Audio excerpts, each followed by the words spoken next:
వార్షికోత్సవం సందర్భంగా Meenakshi test tube baby centre Guntur నందు ఐవీఎఫ్ ట్రీట్మెంట్ పై 40% రాయితీ.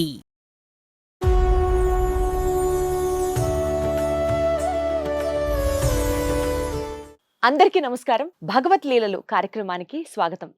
అందరూ చెప్తూ ఉంటారు మనం ఎప్పుడు ప్రశాంతంగా ఉండాలి, మన కోపాన్ని మన ఎమోషన్స్ని కంట్రోల్ చేసుకోవాలి, అసలు ప్రశాంతంగా ఉంటేనే మన జీవితంలో ఏదైనా సాధించగలం, ఇలా చెప్తూ ఉంటారు. ఒక్కొక్కసారి నాకు అనిపిస్తుంది, సరే మూడ్ బాగుండి అంతా బాగున్నప్పుడు సరే ప్రశాంతంగా ఉండడమేగా, ట్రై చేద్దాం, ప్రాక్టీస్ చేద్దాం, అఫర్మేషన్స్ చేసుకుందాం, మెడిటేషన్ చేద్దాం, ఇలా వస్తూ ఉంటాయి. కానీ నిజంగా ఆ సిట్యువేషన్ వచ్చినప్పుడు మన ఎమోషన్స్ని మనం లూజ్ అవ్వకుండా ఉండడం అనేది ప్రాక్టికల్గా చాలా మందికి కష్టం, నాతో సహా. మరి ఎప్పుడు ప్రశాంతంగా ఎలా ఉండాలి, అసలు ఎప్పుడు ప్రశాంతంగా ఎందుకు ఉండాలి, ఇదే సబ్జెక్ట్ గురించి ఈరోజు భగవత్ లీలలు కార్యక్రమంలో మాట్లాడుకుందాం. మనతో పాటు ఉన్నారు ప్రముఖ వేద పండితులు నవీన్ శర్మ గారు. ఆయనతో ఒకసారి కనెక్ట్ అవుదాం. స్వామి నమస్తే.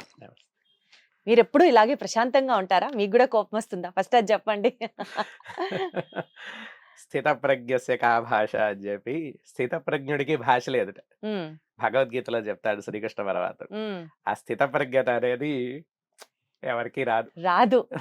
అసలు అది గనక నేర్చుకోగలిగితే అతన్ని కన్నా సంతోషంగా ఉండేవాడు ఈ ప్రపంచంలో ఎవడు ఉండడేమో. అది అర్జునుడు నేర్చుకున్నాడు కాబట్టి భగవద్గీత చెప్పగలిగాడు శ్రీకృష్ణుడు ఎదురుకుండా నుంచి. అంటే అది ఆ క్వాలిటీ ఉన్న వాళ్ళకే భగవంతుడు కనిపిస్తాడంట. అంతే. అది మనం అలవాటు చేసుకోవాలి ఫస్ట్. అసలు సాధ్యమవుతుందా? దానికోసమే ఫస్ట్ స్టెప్ లో ఉన్నాం మనం. అసలు ఫస్ట్ స్టెప్ లో ఉన్నది ఏంటంటే భగవంతుడి గుడికి వెళ్ళడం. అసలు ప్రశాంతత అనే సబ్జెక్ట్ మొదలయ్యేదే గుడికి వెళ్ళడం. నా చిన్నతనంలో నేను ఒక గుడికి వెళ్ళాను. ఆ గుడి బయట ఒక బోర్డు, మీరు చెప్పులు మీ మాటలు రెండు గుడి బయట వదిలి రండి. చెప్పులు మాటలు అంటే రెండు కలిపితే ఏమిటంటే చెప్పుడు మాటలు కూడా. అంతేగా. రెండు అంటే చెప్పులు మాటలు రెండు వదిలిపెట్టేసి లోపలికి వెళ్ళిన తర్వాత పూజారి గారు కూడా గట్టిగా కూడా మంత్రాలు చెప్పరు. ఒక కృష్ణ పరమాత్మ విగ్రహం, ఆ విగ్రహం ఎదురుకుండా పెద్ద హాలు. ఆ పెద్ద హాల్లో 1000 మంది కూర్చోవచ్చు. 1000 మంది కూర్చున్నా ఒకటే భాష. ఏం భాష అంటే అది మౌనం అనేటటువంటి భాష. వాళ్ళు అక్కడ మంత్రం చెప్తారు, శ్లోకం చెప్తారు, ఏవైనా సరే అది ఎలా ఉంటుందంటే ఒక మంద్రమైనటువంటి స్వరంలో ఉంటుంది. అరుచుకోరు, గట్టి గట్టిగా నవ్వరు. భగవంతుడి యొక్క దేవాలయానికి వెళ్తే ఎలా ఉండాలి అసలు ఒక మౌనంతో వెళ్ళాలి. భగవంతుడి నామాన్ని మన మనస్సులో జపిస్తూ ఉండాలి. అది వెళ్ళాలి, చక్కగా ప్రదక్షిణ చేయాలి, కాళ్ళు కడుక్కోవాలి ముందు ఫస్ట్ వెళ్ళంగానే. ఎందుకు కాళ్ళు కడుక్కోవాలి? ఈ బుర్రలో ఉన్నటువంటి మట్టి, కాళ్ళ కంటే మట్టి రెండింటిని వదిలించుకోవాలి. వదిలించుకుని రావాలి లోపలికి వచ్చి ధ్వజస్తంభం చూడాలి ఫస్ట్. ఆ పైన గంటల్ని చూడాలి, ధ్వజస్తంభం పైన ఉన్న గంటలు. అది ఫస్ట్ మనకి ప్రశాంతతనిస్తుంది. అంత పొడుగ్గా ఉన్నటువంటి గంటలు, ఆ పైనున్న గంటలు శబ్దం చేయి, దేవాలయాలు మౌనంగా ఉంటాయి. అది నేర్చుకున్నాం ఫస్ట్. ఓకే. అక్కడి నుంచి లోపలికి వెళ్ళి ప్రదక్షిణ, చుట్టూ ప్రదక్షిణ చేస్తాం. మౌనంగా ప్రదక్షిణ చేసి తోసుకో, పరిగెత్తకూడదు. ప్రదక్షిణ సామాన్యంగా చేయాలి. ఓకే. అసలు మనం గుడికి వచ్చింది ఎందుకు? అసలు మనం భగవంతుడితో టైం స్పెండ్ చేయడానికి. అంతే తప్పించి నేను ఆఫీస్కి వెళ్తూ ఈరోజు నేను తంబ్ వేయాలి ఆఫీసులో, అది నా నిత్య కృత్యం, అది తప్పదు. అలా తంబ్ వేయడానికే గుడికి వస్తున్నావు. ఇది నీ డ్యూటీ కాదు. నువ్వు వర్క్లో ఉండేటటువంటి ప్రెషర్ని నువ్వు తట్టుకోవడం కోసం డ్యూటీకి వెళ్ళే ముందు దేవుడిని ఒకసారి ప్రార్థన చేసు. ఆ ప్రశాంతతని మైండ్కి అలవాటు చేసుకో. వర్క్లో మొత్తం టెన్షన్ రిలీఫ్ చేసుకోవడం కోసం సాయంత్రం గుడికి వెళ్తాం, అంతే, రిలీఫ్నెస్ కోసం. భగవంతుడు అక్కడ ఉన్నాడు లేడు అది సబ్జెక్ట్ పక్కన. అసలు దేవాలయానికి వెళ్ళి ఆ ప్రశాంతత అలవాటు చేసుకోవడం అనేది ఫస్ట్ ఇంపార్టెంట్. ప్రదక్షిణ లైన్లో నుంచోవాలి. నాకు బాగా ఒకానొక సందర్భం బాగా గుర్తుంది. నాకు మన దుర్గవుడిలో చాలా లైన్లు ఉంటాయి, పెద్ద లైన్ ఉంటుంది, పెద్ద పెద్ద దేవాలయాల్లో లైన్. ఒక ప్రముఖమైనటువంటి ఒక పెద్ద వేద పండితుడు ఒక ఆయన.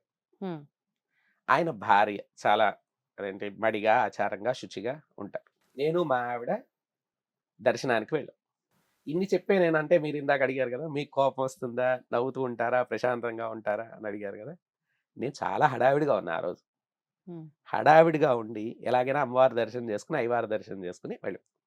సరే ఏదో తెలుసున్న వాళ్ళు చకచక దర్శనం, అమ్మవారికి దర్శనం ప్రశాంతంగా దండం పెట్టుకున్నాం. అదే హడావిడిగా పరిగెత్తుకుంటూ స్వామివారి దగ్గరికి కూడా వెళ్ళాం. వెళ్తుంటే ఆవిడ లైన్లో నుంచున్నారు.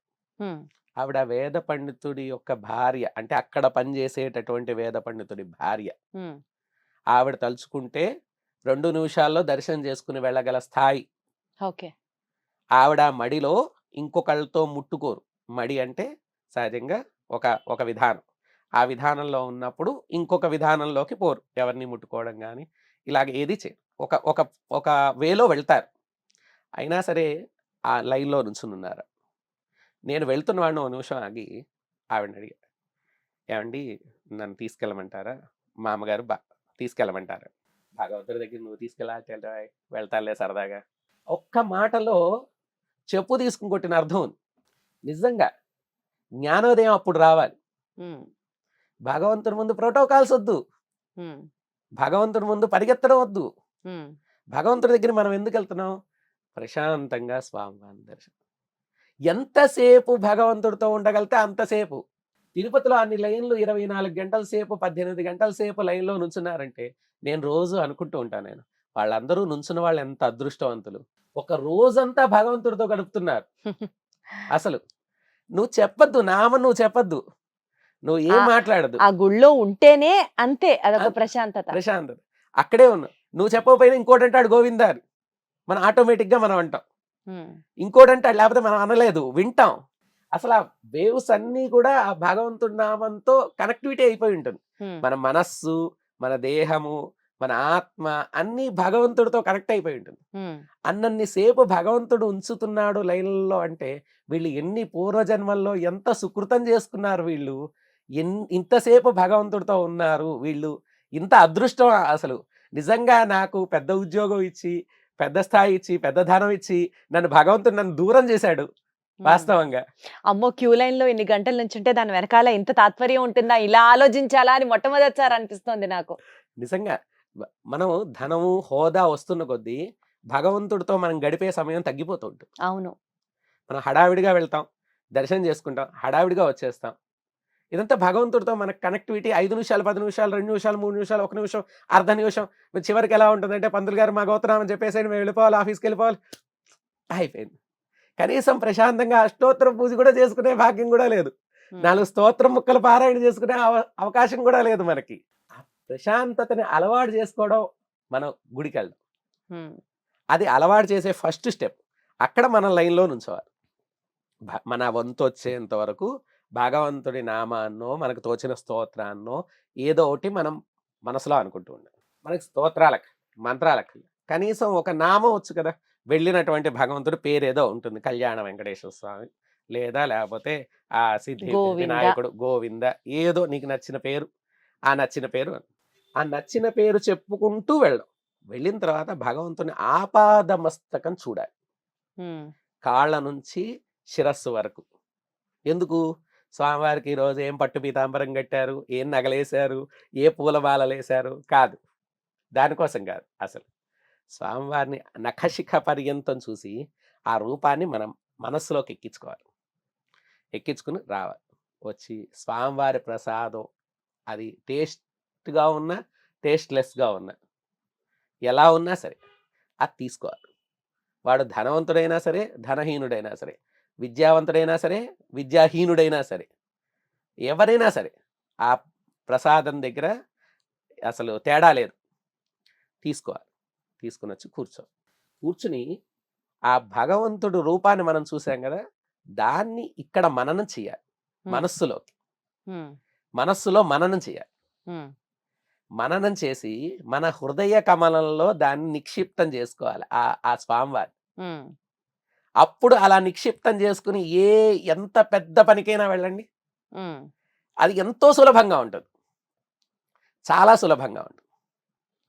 ఇదే ఒకానొక సందర్భంలో ఒక కథ మామూలుగా. గౌతమ బుద్ధుడి దగ్గర చాలామంది శిష్యులు. ఉమ్, చాలామంది శిష్యులుంటే, సరే ఆయన ఊర్లు తిరిగి భక్తిని ప్రచారం చేస్తూ ఉంటాడు. భక్తిని ప్రచారం చేస్తున్నప్పుడు ఈ శిష్యుల్లో ఒక శిష్యుడు ఆయన డౌట్ వచ్చింది.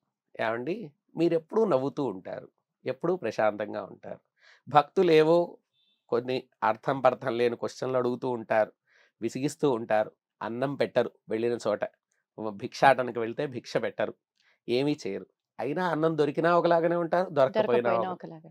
నవ్వుతూనే ఉంటారు. వాళ్ళు అడిగిన ప్రశ్నలకి మీరు నవ్వుతూనే సమాధానం చెప్తున్నారు. అది ఒకడేమో బాగా పులిసిపోయిన పండు ఒకటి ఇస్తాడు, బాగా తీయగా ఉన్న పండు ఒకటి ఇస్తాడు, అయినా సరే ప్రశాంతంగా మీరు తీసుకుంటున్నారు. ఇవన్నీ ఎలా సాధ్యం అసలు? దీనికి ఏమిటి కారణం అంటే, సరే ఆయన ఎడ్ల బండిలో వెళ్తున్నారు. ఎడ్ల బండిలో ఒక నది లాంటి ఒక చిన్న కాలవ లాంటి నది అది.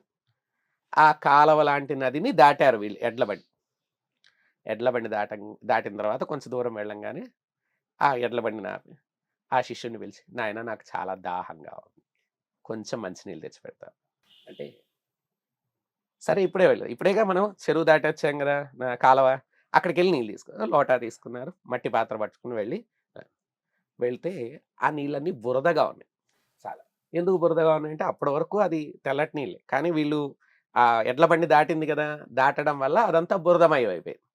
బురదమయం అయిపోతే ముంచుకుని తీసుకొచ్చి అది ఇవ్వబోతుంటే, వద్దండి ఈ నీళ్లు బాగాలేదు, ఇవి బురదగా ఉన్నాయని.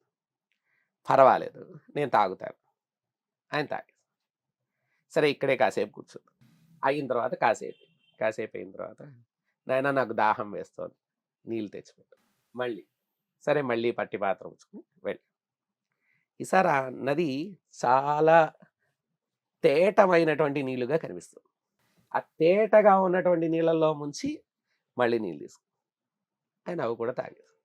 ఆయన శిష్యుడితో, ఇప్పుడు ఈ బురదగా ఉన్న నీటికి ఈ తేటగా ఉన్న నీటికి ఏమిటి తేడా? ఆ నీరు ఒకటే, ఈ నీరు ఒకటి. పోనీ ఈ బురదగా ఉన్న నీటిని నువ్వు శుభ్రపరచడానికి ఏమైనా చేసావా అసలు? ఏమైనా నువ్వు అక్కడ నేను అడిగాను, గురువు గారిగా నేను అడిగినప్పుడు నీ కర్తవ్యం ఏమిటి? వాస్తవికమైనటువంటి కర్తవ్యం ఏమిటి? గురువు గారు తాగడానికి మంచి పరిశుభ్రమైనటువంటి నీటిని అందించడం శిష్యుడి బాధ్యత. అంతేగా. నువ్వు దాన్ని శుభ్రపరిచి ఏమైనా తీసుకొచ్చావా? లేదు. దానికోసం తాపత్రయపడ్డావా? లేదు. ఏమీ చేయలేదు. మరి ఓ 10 నిమిషాలు, పావుగంట అయిన తర్వాత మళ్ళీ నీళ్ళు తీసుకొస్తే ఆ తనంతట అది శుభ్రపడిపోయి. ఎలాగైతే నది కానీ, చెరువు కానీ, కాలువ కానీ అది బురదమయం అయినా వ్యక్తుల చేత, తనంతట తను కాదు, వేరే వ్యక్తుల చేత కానీ, వస్తువుల చేత కానీ, సంఘటనల చేత కానీ అది మలినమైన తనంతట తను అది శుభ్రపరుచుకుంది. తనంతట తను తన మాలిన్యాన్నంతా పోగొట్టుకుంది. ఆ మాలిన్యం ఎక్కడుంది? మళ్ళీ తన కిందే ఉంది, కానీ పైన ట్రాన్స్పరెంట్గా తన నీటిని తను అక్కడ చూపిస్తాడు. పైన నీటి, ఆ పైన నీటి ఉన్నటువంటి ఆ శుభ్రత ఉంది చూసా, అది నీ మనస్సు. నువ్వు నీ ఉండే సాంసారిక విషయాలు ఏవైతే ఉన్నాయో, బయట వ్యవహారాలు, పొద్దున్న లేచింది మొదలు రాత్రి పడుకునేంత వరకు చాలా వ్యవహారాలు ఉంటాయి ప్రతి వ్యక్తికి కూడా. దాంట్లో ఇష్టమైనవి ఉంటాయి, అయిష్టమైనవి ఉంటాయి, కష్టమైనవి ఉంటాయి, అలాగే కష్టం కానివి, సులభమైనవి ఉంటాయి. వాస్తవంగా పెద్దవాళ్ళు ఏం చెప్తారంటే, అయిష్టమైనవే తీసుకోవాలి, కష్టమైనవే తీసుకోవాలి. ఏదైనా సరే ఎప్పుడు కూడా తీసుకుంటేనే సుఖం, విలువ, ఆనందంగా ఉంటుంది.